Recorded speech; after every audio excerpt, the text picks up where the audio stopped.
প্রবেশ করছি সূরা নসর। কোন সূরা বলেন বলেন? নসর না নাসর?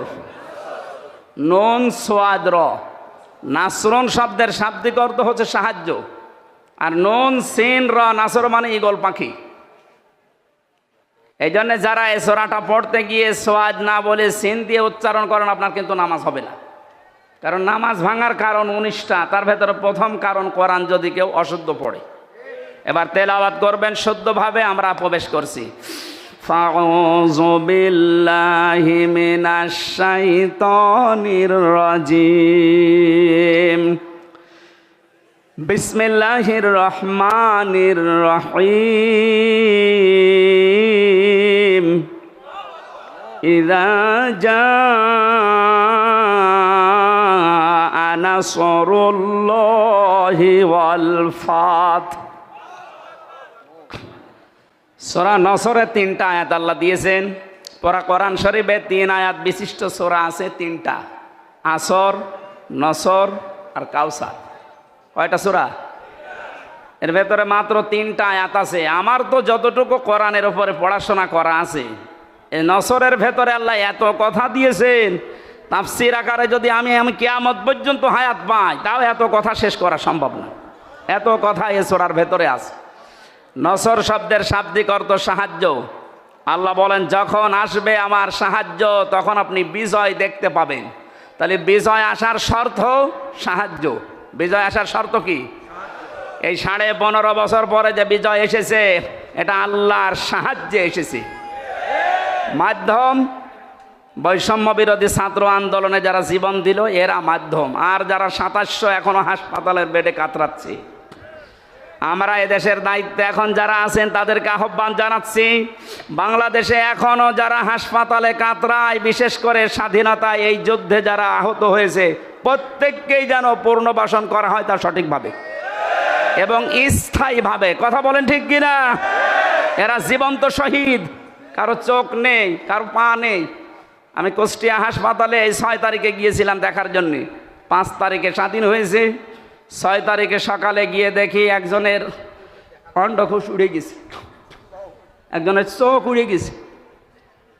আমার যতটুকু সমর্থ ছিল আমার বাবার, আমি নিজের পক্ষ থেকে বাড়িগুলো ওই শহীদদের বাড়ি গিয়ে সাহায্য করে এসেছি। রাষ্ট্রকে আহ্বান জানাচ্ছে, আপনারা এগিয়ে আসেন। এই দরবেশের টাকা এবং এই জালেমাদের টাকা পয়সা সবগুলো বাজেয়াপ্ত করে এদের পেছনে খরচ করেন। আমার ভাইরা, এজন্যে যে বিষয় আমরা পেয়েছি, এটা আল্লাহর সাহায্যে, তাছাড়া সম্ভব ছিল না। 15.5 বছর এদেশে বহু মানুষ চেষ্টা চালিয়েছে, পারে নাই। আমার মনে হচ্ছে আবু সাইদ, মুগ্ধ, রায়হান, ইয়ামিন সহ এই ছেলে মেয়েদেরকে আমার আল্লাহ পাক এই দেশে আবাবিল পাখির মতো পাঠিয়েছেন। ইযা জাআ নাসরুল্লাহি ওয়াল ফাত। যখন আসবে আল্লাহর সাহায্য, হে নবী, আপনি বিজয় দেখতে পাবেন। আর বিজয় যখন আসবে, যে 7টা জিনিস পর পর দেখা যাবে, তার 1 নম্বরে ওয়ারাআইতান নাসা ইয়াদখুলুনা ফি দীনিল্লাহি আফওয়াজা। আপনি দেখতে পাবেন দলে দলে, পালে পালে মানুষ ইসলামে প্রবেশ করছে। কোথায়? বলেন বলেন। এই সুযোগটাকে যেন অন্যদিকে না নিয়ে যায়। এই জন্য ফরিদপুর থেকে শুরু করে এই যে পঞ্চগড়ে অনেকে এখন কাজে লেগে পড়েছে বিভিন্ন মিশনারির নাম দিয়ে। সাদা পোশাকে তারা আসতেছে, নারী আর পুরুষ সবার পোশাক সাদা। ওরা এখন খ্রিস্টান ধর্মের নাম না, ঈসাই ধর্মের নাম দিয়ে মানুষদেরকে ওই ধর্মে নিয়ে যেতে চেষ্টা চালাচ্ছে। এটা বিজয়ের বিপক্ষের অবস্থান।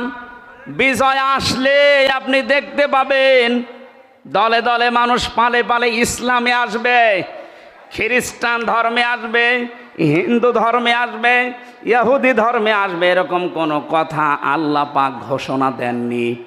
সুতরাং যারা এগুলো করছেন, আপনাদের মতলব অন্যদিকে।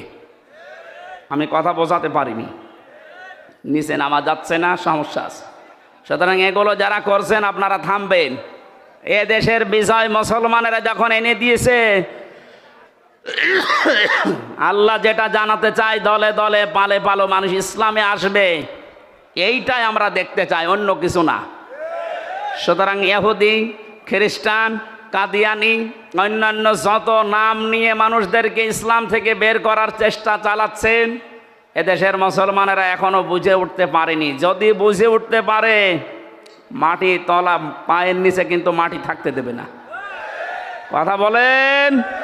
আমরা আপনাদেরকে আহ্বান জানালাম, আপনারা থামবেন। যারা অন্য ধর্মের প্রচার করছেন, ৯৬% মুসলমানের দেশে ইসলাম থাকবে, অন্য কিছু না। অন্য যারা থাকবে জিজিয়া দিয়ে থাকবে। কথা বলে না কেন? আপনারা যদি বসবাস করতে চান, হ্যাঁ ওয়েলকাম, স্বাগতম জানাচ্ছি, নিরাপত্তা দিয়ে রাখা হবে, কিন্তু নিজেদের ধর্ম ইসলামের উপরে চাপিয়ে দেবেন না। কারণ আল্লাহর সাহায্য যখন আসে তখন বিজয় আসে। এই আয়াত অনুযায়ী আমরা দেখতে পাচ্ছি বিজয় আসার প্রথম কাজ, মানুষ আসবে ইসলামে। কোথায়?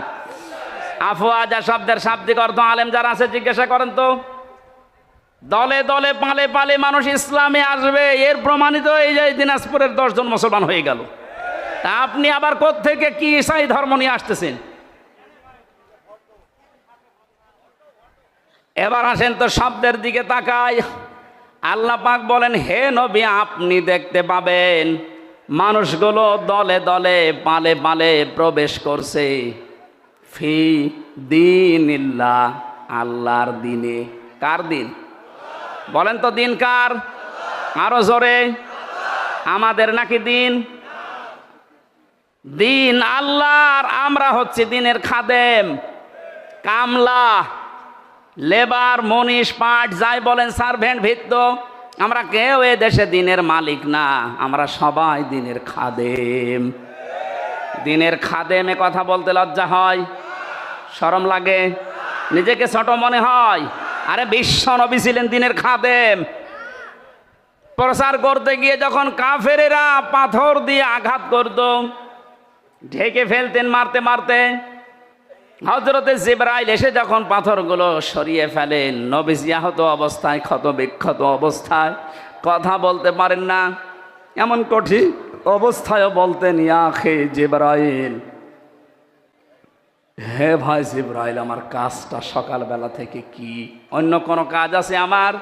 ফেরেশতা জিবরাইল বলতেন, ইয়া রাসূল আল্লাহ, আল্লাহ পাক আমাকে জানাতে চেয়েছেন, বলতে বলেছেন এই কথা যে সকালবেলা থেকে আপনার কাজ এই দিনের খেদমত করা, কারণ দিন প্রচারের জন্য দিনের খাদেম হিসাবে আল্লাহ আপনাকে পাঠিয়েছেন।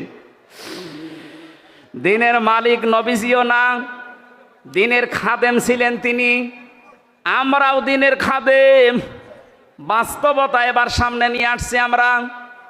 আজ 53 বছরে দিনের খেদমত করছে এদেশের অনেক মুসলমানেরা, চেষ্টা চালাচ্ছে দিনের খেদমতের যে সমস্ত পর্যায়গুলো আছে, মানুষকে দিনের দিকে নিয়ে আসা, ডাকা, দিনকে আল্লাহর জমিনে কায়েম করা, যে যেভাবে পারছি আমরা চেষ্টা করছি। কিন্তু দেখতে পাচ্ছি আমাদের এই বাধা দেওয়ার জন্য অনেকে উঠে পড়ে লেগেছে। আজকের মাহফিলের সভাপতি বাবুল সাহেব, উনি যদি বলে আমাদের 10 জনকে যে আপনাদের আমরা কামলা নিলাম, আপনি এই 2 বিঘা জমি ধান লাগিয়ে দেন, আমরা 10 জন মিলে ধান লাগাচ্ছি, বিকাল 5টা পর্যন্ত আমাদের ডিউটি, উনি বিকাল 5টা এসে আমাদের বেতন দিয়ে দেবেন। বিকাল 5টা বাজতে আর মাত্র 10 মিনিট বাকি আছে। 10-12 জন মস্তান মোটর সাইকেল নিয়ে, অস্ত্র নিয়ে এসে বলছে ধান লাগানো যাবে না, যা লাগিয়েছেন সব আমরা তুলে ফেলবো। আমরা যারা কামলা আছি, খাদেম আছি, আমরা যারা লেবার আছি, আমরা বলবো ভাই আপনারা ধান তুলে ফেলবেন, অসুবিধা নেই, কারণ এ ধানের মালিকও আমরা না, এ জমির মালিকও আমরা না। কথা বলেন এখানে। আমাদের একটা উদ্দেশ্য আছে এখানে কাজ করার। উদ্দেশ্যটা হচ্ছে এই জমিন যার, তিনি এখানে নেই, কিন্তু আমরা হচ্ছে পাহারাদার। এ ধান আমরা বহু কষ্ট করে লাগিয়েছি সারাদিন। আপনারা যদি ধান তুলে ফেলতে চান ফেলেন, কিন্তু আর 10 মিনিট পরে, কারণ আর 10 মিনিট পরে মালিক আসবে, আমাদের বেতন দিয়ে দেবে, বেতন নিয়ে আমাদের সংসার চলবে। আপনি যদি এখনই তুলে ফেলেন, এখনো তো 5টা বাজেনি, মালিক এখনো আসেনি, উনি এসে যদি দেখে ধান সব তোলা হয়ে গেছে, আমাদের বেতন দেবে না। কথা বলে না কেন? আরো জরিমানা নিতে পারে যে তোরা থাকতে ধান তুললো কেন। আমারও প্রশ্ন হচ্ছে, মালিক যখন আসবে তার আগে 5টা পর্যন্ত পাহারা দেওয়ার দায়িত্ব এই লেবারদের, এই খাদেমদের। এই কথা বলেন। আমরা যেহেতু জমিনের কামলা, এ জমিনের মালিক না, এই জমিনে আল্লাহর দিন কায়েম করতে হবে। বিকাল 5টা মানে জীবনের শেষ দিন। জীবনের শেষ দিন পর্যন্ত যে থাকা লাগবে মাঠে ময়দানে, এ ঘোষণা আমি বানালাম। সূরা হিজর 14 নম্বর পারার 99 নম্বর আয়াত। এটা আল্লাহ পাক বলেন, ওয়াবুদ রাব্বাকা হাত্তা ইয়াতিয়াকাল ইয়াকিন। হে নবী, আপনার রবের ইবাদত করবেন, রবের জমিনে আপনি ইবাদত করবেন, কামলা দেবেন। কতদিন পর্যন্ত? যতদিন আপনার মরণ না আসে। তার মানে জমিনে দিন কায়েম করার জন্য চেষ্টা চালাতে হবে। জীবনের শেষ দিন বিকাল 5টা মরণ পর্যন্ত। এর ভেতরে যদি কেউ বাধা দিতে আসেন, ওই ধান তুলে ফেললে যেমন মাস্তানদের সাথে হাতাহাতি হওয়া, কথা কাটাকাটি হওয়া, মারামারি হওয়া, খুন খারাপি হওয়া সম্ভাবনা নেই? বলেন বলেন বলেন। সুতরাং এই জমিনেও আমরা বিকাল 5টা পর্যন্ত কাজ করব। এর ভেতরে যদি কেউ বাধা দিতে আসেন, হাতাহাতি হবে, কথা কাটাকাটি হবে, মারামারি হবে, প্রয়োজন হলে মেরেও ফেলতে পারি। কারণ আমাদের বেতন দরকার। আমাদের বেতনের নাম জান্নাত। দেবে কয়টায়? 5টায়। বলেন বলেন। যেহেতু এখনো বিকাল 5টা বাজে নাই, মানে জীবনের শেষ দিন আসে নাই।